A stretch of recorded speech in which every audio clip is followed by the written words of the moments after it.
Hello everyone, কেমন আছো সবাই? আশা করছি ভালো আছো, সুস্থ আছো।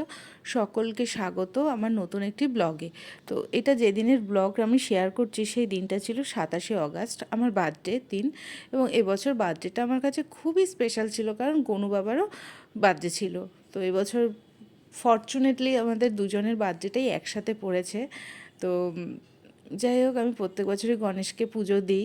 তো এবছরে একটু পুজোটা একটু ভালো করেই দিতে পেরেছি, কারণ আমার অফিসে একটা গণেশের একটা মূর্তি আছে। তো ওখানেই আমি মোদক আর একটু মালা দিয়ে মিষ্টি দিয়ে পুজো দিয়েছিলাম।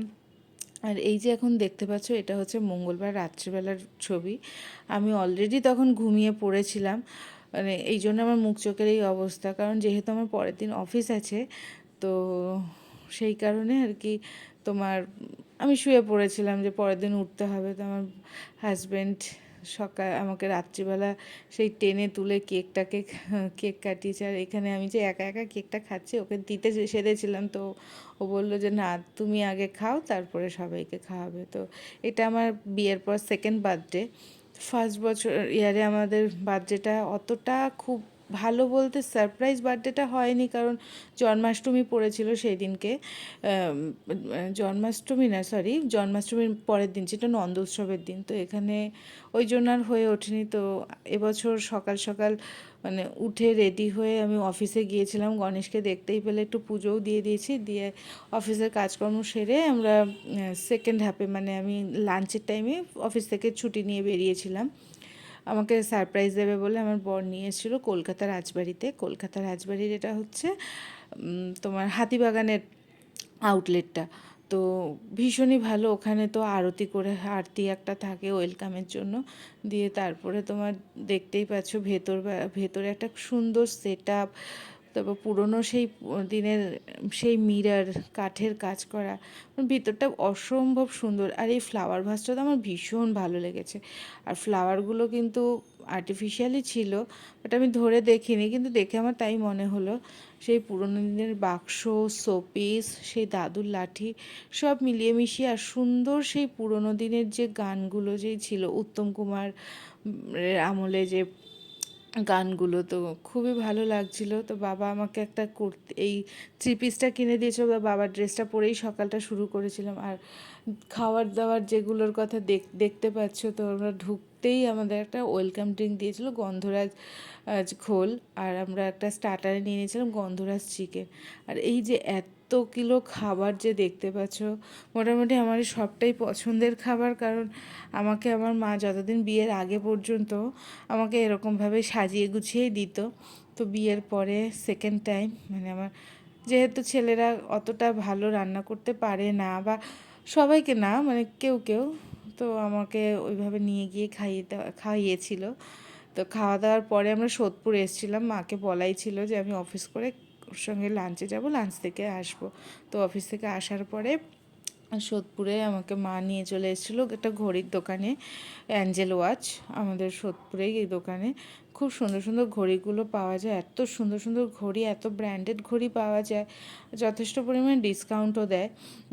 তো ওখান থেকে আমাকে একটা আমার মা ঘড়ি কিনে দিয়েছিল। কারণ এই ঘড়িটা যেটা কিনেছি তোমরা দেখলে বুঝতে পারবে, আমার অনেকগুলো ছবিতেই ঘড়িটা ছিল, কিন্তু হঠাৎ করে কিভাবে যে আমার ঘড়িটা হাত থেকে চুরি হয়ে গেল আমি জানি না। মানে যেদিন হারিয়েছে সেই দিনকে আমি লাস্ট অবধি পড়া ছিলাম, কিন্তু হঠাৎ করে দেখি আমার ঘড়িটা নেই। তো আমি খুব কান্নাকাটি করছিলাম। তো মা বললো যে ঠিক আছে চল, তুই তো ঘড়ি পরতে ভালোবাসিস, এবারে তাহলে আমি তোকে ঘড়ি কিনে দেবো।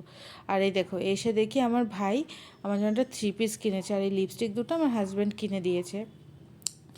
ওর থ্রি পিসটা পরেই আবার বসে পড়লাম। সেই সেই যে মানে একটা স্পিসিয়াস মুহূর্ত, সেই মায়ের সেই ধান দুব্য দিয়ে আশীর্বাদ, আর হচ্ছে ওই পায়েস, এটার জন্যই আরও বিশেষ করে আশা যে যতদিন মা আছে এইটা তো মিস করা যায় না বলো।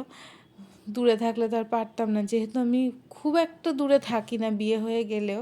আমার শ্বশুরবাড়ি হচ্ছে গিরিশ পার্কে, তো আমার ওখান থেকে খুব একটা কষ্ট হয় না যাতায়াত করতে। আর এইটুখানি পাওয়ার জন্য কষ্ট করাই যায়। তো এখানে সেই মা পায়েস খাইয়ে দিচ্ছে, আর আমি মাকে বলছিলাম যে মা একটু অল্প অল্প দাও, এত মিষ্টি না আমি খেতে পারি না। আর তারপরে বুঝতেই পারছো কেক টেক রয়েছে, ওগুলোকেও খেতে হবে, আর যেহেতু কেক খেতে আমি ভালোবাসি। তো মা আশীর্বাদ করার পরে বাবাও করবে বা করে প্রত্যেক বছর।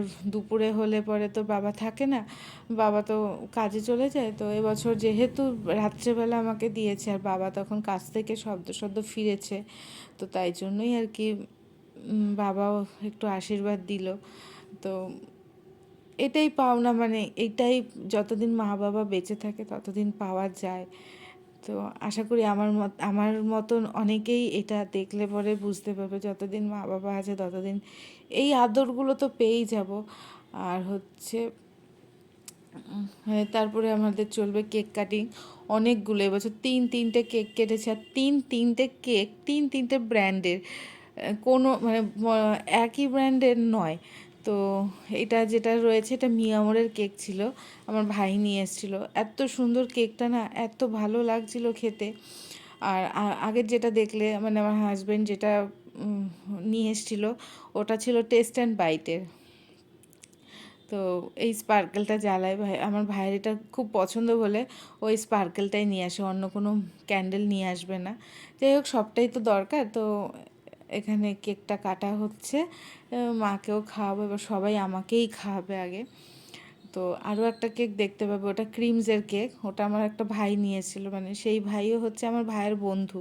তো আমার প্রতি বছরই আমার বার্থডেটা সেই ছোটোর থেকে খুব সারপ্রাইজই হয়। মানে সকাল থেকে কোনো আয়োজন থাকে না, হঠাৎ করে দেখবো বিকেলবেলা লোকজন ভর্তি করে। তো এই দেখো আরেকটা কেক, ওর ওই যে ভাইদের কথা বলছিলাম সেই ভাইও কেক নিয়ে চলে এসছে। আর ভাইরা বড় হয়ে গেলে তো দিদিরাও যেন মনে হয় ছোটো হয়ে যায় না, তখন ওরা বোন হয়ে যায়। তো ভাই কাছ থেকে এটা পাওয়া এত সুন্দর না কেকটা। তো এই যে ভাইদেরকে দেখছো, আমার ভাইয়ের সাথে আরও যে দুজন রয়েছে তারা কিন্তু আমার ভাইয়ের বন্ধু। তো তারাও খুব ভালোবাসে আমাকে, মানে তারা প্রত্যেক বছরই আমাকে উইশ করে, এবং শুধু ফোনে বা হোয়াটসঅ্যাপ বা ফেসবুকে নয়, ওরা সামনাসামনি এসে দিদি কেমন আছো, হ্যাপি বার্থডে, মানে এই যে কথাটা বলে। যাই হোক, এইভাবেই আমার বার্থডেটা সেলিব্রেট করলাম পুরো আগের দিন রাত 12টা থেকে মানে বার্থডের দিনকে 11:30 পর্যন্ত রাত। তো যাই হোক, খুবই ভালোভাবে কাটালাম। তোমরা জানিও এই ভিডিওটা কেমন লাগছে, ভালো লাগলে লাইক, কমেন্ট আর শেয়ার অবশ্যই করো। তো আজকের জন্য এখানেই ব্লগটা শেষ করছি। টাটা।